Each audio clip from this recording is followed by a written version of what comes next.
I mean, it's Cooper Rush worth 2.5 points? I would hope Quinn Ewers put up a decent stat line against Arizona State. If he didn't, we have a real problem. You can say the same thing about Creighton. Okay, they had the one good game against Kansas at home. When Toast talks about the kicking market, it's like some earth is flat shit. Andy, true or false, this is going to be a dog walking. Dog walking. This is my dog walking of the day. I think it's going to be very ugly. Dog walking. I think this is going to be ugly. Hey, get the sauce. Hey, what's up, everybody? Happy Wednesday morning or Tuesday night if you're with us right now. I really thought the Dodgers bullpen was about to do that. For those of you that weren't watching, the Dodgers were up 10-2, loaded the bases, walked like 4 straight guys were just walking in runs, and everyone was like, are they about to do this? They eventually did get out of it. The guy swung at ball 4 3 times in a row. They should have scored another one. This Dodgers bullpen is just allergic to closing out games. But yeah, we're into day 2 of the MLB playoffs. Day 1, we saw some good baseball games for the first 3. This one, I suppose, was exciting in its own way. Not necessarily the best baseball game, but Ohtani cranked a couple homers. Teoscar Hernandez hit a couple, so it was a fun game to watch. Not necessarily the most exciting baseball game, but all 3 of the first ones were fun. So hopefully we get a fun day 2. Obviously, same 4 games in the same exact order. So we're starting out with Detroit, Cleveland. Obviously, the Tigers took the first one today. I'm open to suggestions. I kind of think Cleveland gets this one. But actually, TV Jones, why don't you go first? Because I know for a fact you have a bet because I made a graphic for it. Yeah, I did bet Cleveland minus 126 for tomorrow. Bibby's been pretty good versus what's-her-nuts, Detroit. And then the last 3 games, he's got a 232 xFIP, 245 expected ERA. Casey Mize, 346 xFIP, nothing crazy. It's 3/4 a point higher than his current FIP. But neither guys are walking, a lot of guys are striking him out. But the hard hit percentage, 10.5% barrel rate, 42% hard hit with a 56% fly ball in his last 3 appearances for Mize, and 28% hard hit, 4% barrel, 26% for Mr. Bybee. Granted, it's gonna be windy as hell blowing in tomorrow, so I probably expect another super low scoring game considering AL Central and these teams know each other. But I think Cleveland back against Wall, they get this one done. They should have had it done today. Jesus. I mean, 2 unearned runs, immediate error scores that run, and then J-Ram on third base. Nobody out. The pitch, the run on contact shit is, I hate that shit. I hate it. Doesn't matter. You run and then you get caught in the middle. You had no outs. Just play with it. But pause. But just they should have at least tied it. they should have at least tied it or had this game. I mean, Williams pitched really great. Granted, Skubal did too, but Guardians kind of just gave this one away with the fielding and their horrible base running down the stretch there. So I like them to come back tomorrow, win this, and then I also bet Cleveland to win the series at plus 250. We got them favored tomorrow. They're plus 250, so if they win tomorrow, then I'll be sitting on a 2.5 to 1 money line ticket for Game 3. So that's got the way I played it. So I like Cleveland to win tomorrow and come back Game 3 and get this one done. Detroit's bullpen isn't anything to write home about. I know Gaddis went almost 2 innings today, but Cade Smith tried to get in a lot of trouble. But I just think Cleveland back against the wall at home, no Skubal to deal with. Casey Mize has been getting hit hard. I think Cleveland finds a way to get this one done tomorrow. Back against the wall. Back against the wall game. So it looks like Trevor's got a money line bet on Cleveland for the series. Trevor's all in on Cleveland. Toast, do you agree? I do not, but I went 2-7 today, so who cares what I say? But I think this is a great place with Detroit. So personally, so I think a lot's going to be made about Mize and Bybee, which makes sense. But let me get out the handy dandy notepad. Let's just go through really quickly Mize's road starts. I think he's been pitching really well on the road. He had 2 really bad ones. He went to Boston and pitched into the 6th inning, gave up 2 runs, pitched against the Yankees into the 6th inning, gave up 2 runs, got shelled against Oakland, got shelled against Pittsburgh, and then in Minnesota, it says he gave up 4 runs, but that was mostly the bullpen are coming in after him. I mean, he went 6 1/3 innings in that game, had 10 strikeouts, gave up a single, a triple, and a sac fly, and then the bullpen came in and gave in a double. I don't even think he really pitched that bad in Minnesota. And then previous to that, Cleveland, Tampa Bay, and Baltimore, 7 innings, 5 innings, 5 innings again. He's been pitching really well on the road. And this is going to be the 3rd straight time this Tigers team is going to see Tanner Bybee. I was on Cleveland today, Trevor. They had no business winning that game. If they would have won, it would have been absolutely lucky. You got to hit a ball out of the goddamn infield if you're going to win a baseball game. That's Cleveland baseball. That is Cleveland baseball. I'm just saying that you can't. I mean, Cleveland baseball is also getting a runner on third, and if you can't hit the ball out of the infield, that's what happens. So don't run on contact with no outs. Well, it's Jose Ramirez. He's one of the best base runners in baseball. I think he knows what he's doing, but I don't know. Regardless, I went 2-7 today. It doesn't really matter. I like Detroit tomorrow. Well, me and Spoon had Detroit tonight, or earlier this afternoon, I should say. Spoon, what are your thoughts here? So I also was on Detroit today. I have a series ticket with Detroit. I was looking at that plus 110 with them. Just because I have the series ticket, I don't feel like I have to bet it. I'm also looking at this under. Casey Mize, Tanner Bybee have both seen the opposition a few times this year. Bybee's rocking an ERA under 1 versus this Detroit lineup, and Mize has an ERA of 2.08, so they both pitch really well. Playoff baseball, it's really hard to find runs. Wind blowing in, temperatures pretty low in Cleveland. I don't think it's going to be a great scoring environment, so I'm looking at this under. I'm looking at Detroit money line, plus 110. I mean, I think this should be minus 110 both ways. I think there's a little bit of a price adjustment because Cleveland is at home and their back is against the wall. So they'll put any pitcher out there again today that pitched today. But I think this is just a good price with Detroit in the under. I'm going to rock with TV Jones on this one. I'm going to take Cleveland. I don't really feel too strongly about it. But my initial thought when I took Detroit and pick is changing there. When I took Detroit was I was going to take Cleveland in this game, and I don't really feel strongly, so I'll stick with my my first instinct here. I'll bet this with you, Trevor. I'll go Cleveland with you. Cleveland. Next up, Spoon. I think we have to start this next game. You have to respond to the allegations here. A lot of people in the chat accusing Spoon of being a Cubs traitor. People are saying I can't take Spoon seriously anymore because he bailed on the Cubs. Do you have any response to that? Sometimes you just gotta offer your sacrifice to the baseball gods. Give out your bet there so your team can get the win. Makes me want to bet the Padres again tomorrow so the Cubs can advance 2-game sweep. Dylan Cease on the mound. I think Shota Imanaga is going to pitch the majority of the innings for the Cubs. Andrew Kittredge is the listed starter.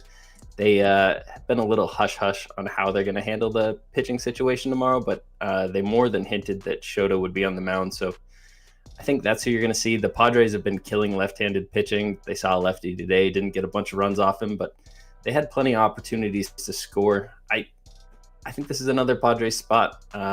Kittredge keeps Shota from seeing the righties at the top. Tatis and Machado one time through the order. I think it'd be funny if they put Tatis and Machado in the 4-5 hole just to mess with the management there. But these offenses, the Cubs got back-to-back home runs from their catcher and Suzuki today. Outside of that, this offense really didn't produce anything. It was 2 swings of the bats on a couple bad pitches. I think this is a Padres spot again tomorrow. I agree. We got a Commish sighting in the comments. Commish agrees with Toast on Detroit. Haven't talked to Commish in a minute. Hope everything's going well, man. Good to hear from you. I agree, and this is the bet I have placed. Definitely Padres. Look, this is the better team. I got them at plus 100. They're the better team, guys. I made it clear yesterday, or earlier today, I should say. I bet the Cubs because I think Wrigley could steal one. Wrigley stole one. Look, I know maybe Dylan Cease isn't the most enticing of names, but the Padres are a lot. Nice. But I don't really think Shota's all that great anyway. But the Padres are the better team, the significantly better lineup, the better bullpen with the rested arms. In my opinion, okay, maybe you give Imanaga the edge over Dylan Cease, but the Padres have the significant edge in every other aspect of the game. The energy of Wrigley Field stole a game. and it was nice. I was on the Cubs money line. Padres get this one.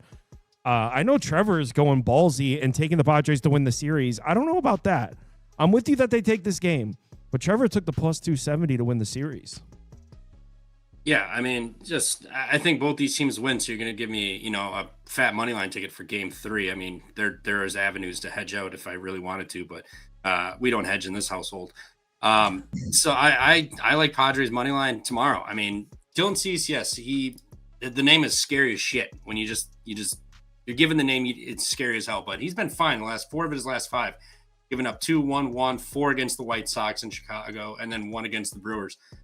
He's been fine. He only gave up 1 home run in that stretch. The White Sox got him. The White Sox do have an ability to pop up on teams and just route them. We've seen that throughout the year. They got that feistiness. But Cease has been fine. I mean, he's going 5-6 innings, doing just well. I mean, the last 4 out of the last 5. I'm not saying the season. I said 4 out of the last 5. So what he's done lately, he's been fine. Other than that White Sox game, Imanaga has been giving up 8, 3, 3, 3, 3, 3, 3, 3. Real quick, is this? It says Kittredge. Did Imanaga get changed? No, he's gonna open. Oh, okay. Kittredge is Sorry to interrupt. No, you're. But Imanaga's given up 2, 3, 2, 1, 2, 2 home runs in those games too. So he's given up a lot of earned runs, a lot of contact. Walking guys, he's not got doesn't have high strikeout numbers. Padres still have the better bullpen. On paper, and this is what they paid everybody for, is for these scenarios here. So yes, Wrigley, congrats, you guys got 1 game today. You still have Craig Counsell as your manager, and I've seen this movie far too many times for him to choke and blow this game and blow this series. So I'm going to put my faith in Dylan Cease and this Padres bullpen and lineup over the Cubs, who happen to hit 2 home runs into the win today that went out. So be it. Wrigley, congratulations. Yeah, you got your 1 win, but you're about to lose the series from here on out. So Dylan Cease up, Padres winning the series. Toast, what are your thoughts on Dylan Cease in this road start with the season on the line? Well, I wish I had what you guys were smoking, because I don't see this as a Padre spot in any way, shape, or form. So let's go over Kittredge and Imanaga really quickly. You're going to see Imanaga probably the second time through the lineup. So maybe it's an inning, or Kittredge, maybe it's an inning, it's maybe 2, but it's because Imanaga first time through the order is so much better. But it's when he gets to the 3rd time around through the order, that's what they're trying to prevent. So they're trying to get him to go through the order twice and then get him out, because he goes from like a 397 xFIP first time through to a 478 xFIP, and his K to BB percentage drops like 5 or 7% or something like that. So he's just a completely different pitcher when a lineup has seen him over and over again. Dylan Cease. Trevor mentioned that he pitched well his last 4 games. Let's go through those really quickly. 2 of them were against Colorado, the worst baseball team ever assembled. That's They're 2. pros. Okay, cool. The other one was on the road at the Chicago White Sox, where he got shelled, by the way, another absolutely terrible team. And then he played the dead Milwaukee Brewers that had just clinched the playoffs. They flew across the country. Congratulations, Dylan. You pitched well against a team that didn't care that night. I just don't see it. You're probably going to see Dylan Cease. You're probably going to see young goat Randy Vasquez come in after him, I would assume, depending on how well he pitches. But the Padres are going to have to piece this together. And to be dead honest with you guys, I don't know if the gap in these bullpens is that big the way that the Cubs bullpen pitched today. So if maybe they can't do it 2 times in a row, I don't know. But this Padres offense is going on 32 innings of playoff baseball, their last 32 innings, and scored a run or 2. Not at plus 100, no freaking way. Well, here's the thing. Dylan Cease with Wrigley wind could turn into an all-star pitcher. He could also turn into a doubles machine. Well, I remember when the Cubs drafted Cease, I was so excited for him. Now he's going to repay the favor. There was a time I was excited about Dylan Cease. And it's going to be tomorrow. You doubt him I don't now. think my kids There were he born goes. yet. yeah, Toast is not seeing the Padres clearly right now. He's seeing a dark cloud. Jaded view. You got a jaded fan view. All I right. think I made a pretty good case, actually. I thought your case was Compelling. it was caked in dismay and shame.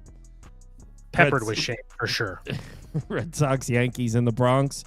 Man, my only loss of the day was over 7. I didn't deserve it, but I really thought when the Yankees loaded the bases there that they were about to tie it and I was going to get at least a push. So I really thought I was going to steal it.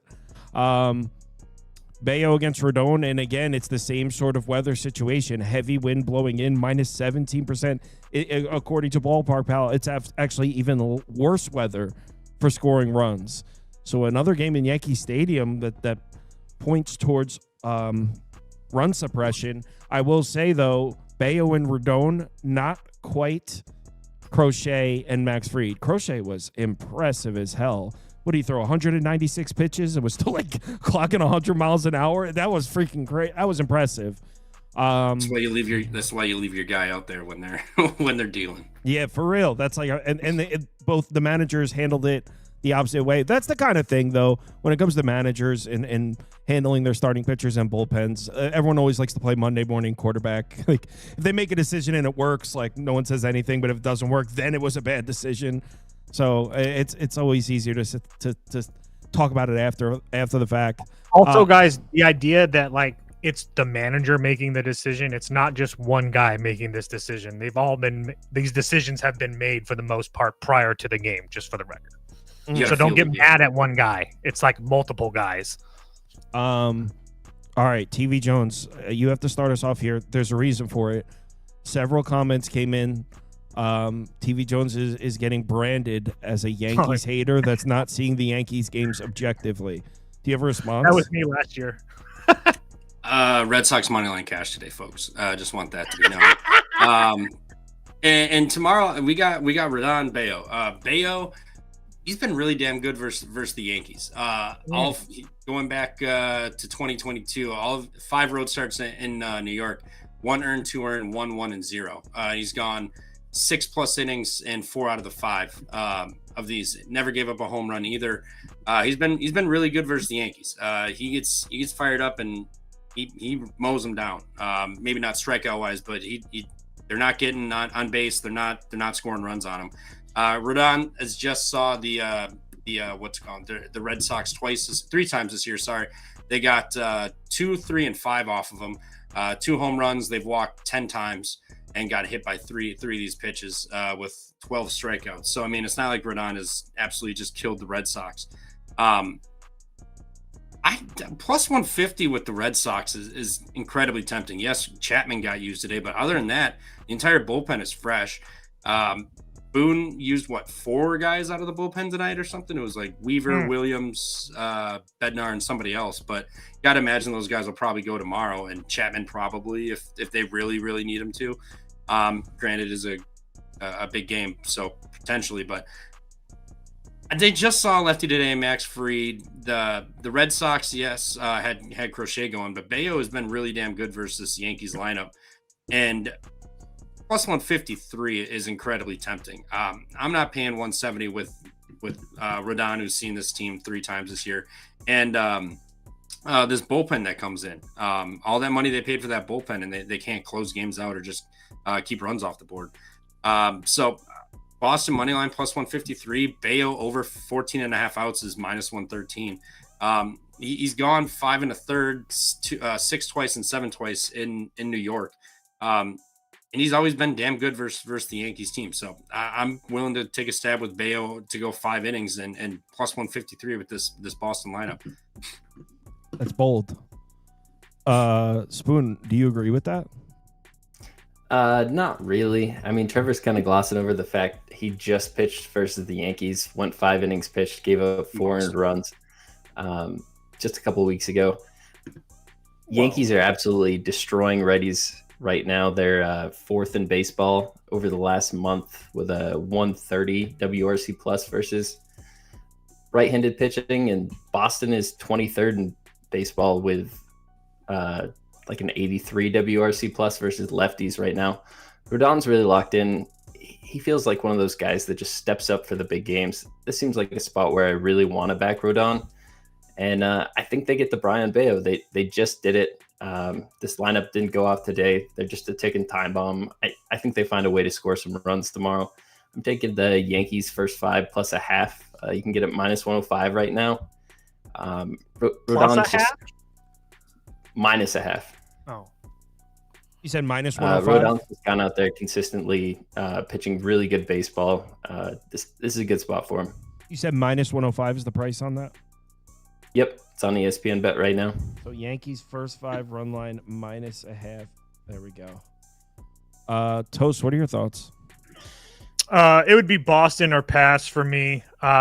Trevor mentioned it. Bayo in Yankee Stadium has been absolutely fantastic in his career. Going back, 120 plate appearances total in this stadium. The Yankees are batting 196 against him. That's a 491 OPS. He's been dominant in Yankee Stadium. And yeah, the one start that Spoon mentioned, yes, he did get hit up by the Yankees, but prior to that, he had been just fine. And like I said, it's more the fact that I like him on the road in Yankee Stadium where he's pitched so much better. And on top of that, I know that the Yankees bats are very good, and I know that they just got to him, but at the same time, I'm not like super impressed when you get to guys like Bradish, Sagano, Davis Martin, Shane Smith, Bradish again, Sagano again, Sebby Matthews, the law offices of SWR. I mean, because after the Bayo start, they haven't really. I mean, they've had a really seen a whole bunch of really bad righties. So, what do you get out of Rodon? Well, Boston seeing another lefty, and I think he's a lot worse than maybe not a lot worse than he's worse than Fried. And the Yankees use everybody in their bullpen. Boston only used Chapman, and he's going to be available. He had the previous multiple days off prior to that. They didn't even have Boston didn't have to use Whitlock. I just don't see where there's a clear advantage for the Yankees, I guess, besides offensively. And maybe it's a big advantage, and maybe it's big enough, but I'm not really there yet. So it would only be Boston for me.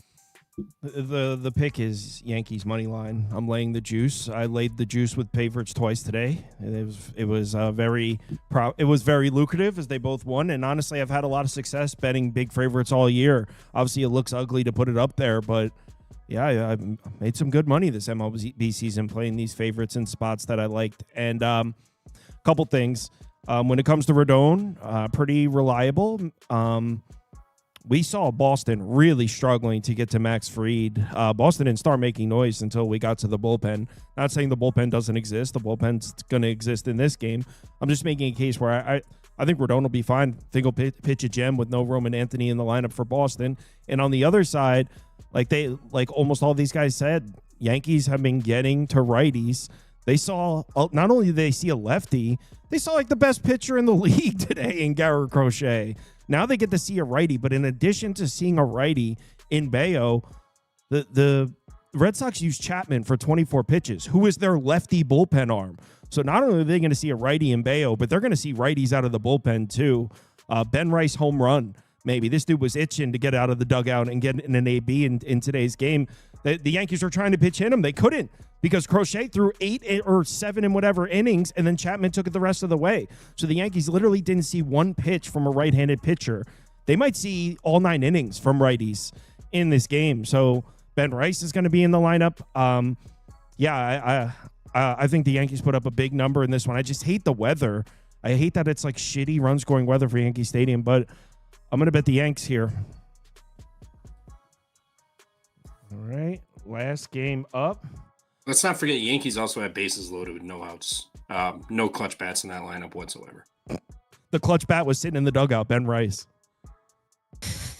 Your rookie is your clutch bat. That's problems. Is there odds for this? When I made the graphics at 1140, there were no odds. Oh, here we go. So Dodgers are -250. -250. God, the Reds suck. Why are the Mets not in the playoffs? That's such horseshit. Because the Reds were because better. they couldn't beat the Marlins. No, because there's stupid tiebreaker rules that don't even make sense. Just beat the Marlins once. That's all you had to do. Trevor, I want you to know that I have, this is not a joke, I have a tweet draft written up that says, it's already ready to send for next week. Probably a week and a half. It's written up, ready to send. The tweet says, can't believe the Brewers did all that just to lose in the first round. And it's just waiting in my drafts to tweet. Well, you're already wrong. We're in the first round. No, I just wanted you to hear. I just wanted you to hear that now. So then when you see that tweet pop up in your news feed, you'll be like, wow, he was planning that. I just want you to know that. That's fine. That's fine. You're going to be saving it till next year because we ain't losing. We ain't fucking losing. Yeah. Make sure you click the like button. Toast. What are your thoughts? Yo. What are your thoughts on the Billionaire Boys Club here? It would Dodgers minus 1.5. I think Yamamoto goes out and shoves. He hasn't got to face this this Reds lineup at home. Faced them once this year, dominated once last year, didn't really look good. That start last year was earlier in the year. I'm not really worried about Yamamoto. I think that he is one of, if not the best pitcher in this league.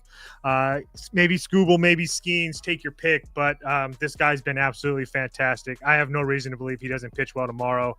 And Zach Littell, I mean, I like him in general, and he's been really solid the last couple of years, but I think as we've seen tonight, if Ohtani's rolling and Teoscar Hernandez is back and rolling, and I mean, it's just really hard to fade this Dodgers offense right now. And yeah, there's questions in that bullpen, but I also think that you saw some of the lower level arms. I know Vesia came in there and didn't look great, but that was just a weird situation. For me, I don't really put too much into the Reds scoring late. I think the Dodgers kind of let their guard down and the Reds put some runs on the board. It means absolutely nothing to me. They still have Banda or Trident and stuff like that, so it would only be them for me. Or maybe not Banda. So I haven't been following baseball the last month, but it looks like Yamamoto's been dealing. This is some impressive game logs here. Spoon, any reason to doubt Yamamoto pitching well here? I don't think there is any reason. I was circling an 8, and I see one at Caesars. I want to take an under here. I think everybody's going to look at today's game, look at the Dodgers bullpen, and just go right back to that over. There's a bunch of 7.5s on the board as well. This line is just coming out as we're speaking about it, but I think this under 8 is my favorite look in this game.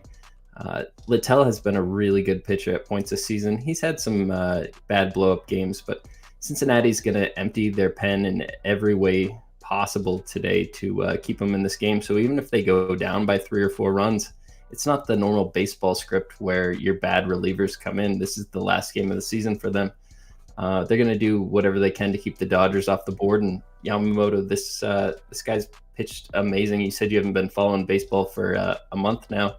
Yamamoto took a no-hitter 8 2/3 and lost the game. This guy's just pitched amazing. I think this is a dead under. TV Jones, what do you think? The Dodgers won't have Anthony Banda. I'm sorry, I shouldn't have said that, just for the record. I just saw pop up Yamamoto over 16.5 outs. The dude's been lights out. This Reds team did nothing tonight until the bullpen came in. Well, I guess they got 2 off of Snell, but that was the first time he'd gone like 7 innings in 2 years or something. I'd seen that, maybe more. But Yamamoto's been lights out at home since July 1st. He's given up a grand total of, I think, Minnesota got him for 3. Other than that, Arizona, San Fran, and the White Sox he held down. Reds, they didn't look great tonight. Kind of got blasted. I think Yamamoto shoves tomorrow. I think they send him out to go at least 6+ tomorrow at least. So over 16.5 minus 121. I'm gonna ride along with Yamamoto on that. Yeah, I mean, how do you argue against the Dodgers? But this is crazy. I mean, I think I have to go Reds. It just a minus 250 in a playoff game. Or minus 200 tonight. I got minus 198. Oh, my apologies. Sharp. Don't be robbing me of my sense. Damn. How can you take the Reds though? What the hell am I supposed to bet in this stupid game? This should be the Mets, dude. This is stupid. This game is. What would be the difference? The Mets would get slaughtered too. The Mets would probably be like. I would be taking the Mets. The Mets would be like plus 135 in this spot. That's the difference. With who pitching? Please tell me who the Mets are going to be. It doesn't matter. The Mets would never be plus 205. I mean, maybe not. You're probably right about that. I'm dead ass right. Okay, but they wouldn't be 135. That's Yes, 70-cent difference. Yeah, they would. No. How many times have the Mets been greater than a plus? Put out Tong out there and he's going to be plus 135. You kidding me? Get out of here. He's great smile, but yo, come on. Tyler McGill on a speedy recovery. Dude, I don't freaking know. I have to pick something. Trust me, dude. I tried to get to the Reds. I wanted to get to the Reds. I Give think out the Zach Ohtani Littell's a home lot run better. prop. Dodgers money line. I should just play -1 and get you 200. Why don't you just roll over? Why don't you just take the money that you won tonight, your 200, and then whatever you bet, so the 360 or whatever, and then put that on the Dodgers money line? That's just the old rollover. This game's stupid. All right. So yeah, that's the end of the games. Let's have a good day. See you guys all tomorrow, same time, same place. For got some we'll be talking some college football, some NFL, and such tomorrow as well. So see you all We've tomorrow. got some college basketball previews. Oh, what time? 9:30 or 10:30 Eastern. Are you doing any good conferences yet? Yeah, what's the conference is the next question. We're doing the American AAC. Okay, it's not okay. It's getting closer. We're cruising past the freaking Horizon League and stuff. We're starting. I like the Horizon League. I was gonna say, Oh, whoa, trust I me, I didn't do throw the too. Horizon I love under the bus. I got real I don't into know, the I just Horizon You League. lose me when you start doing Patriot I League. got whoa, the Patriot League. It might be fun. It's shit basketball, is what it is. No. The Patriot It's League going to is be good great. for the random games in the middle of the day every once in a while. That's all they're good for. Not even then, honestly. There's going to be some good low mid major basketball this year. All right. So yeah, see you guys tomorrow. Hopefully we get some W's. Have a and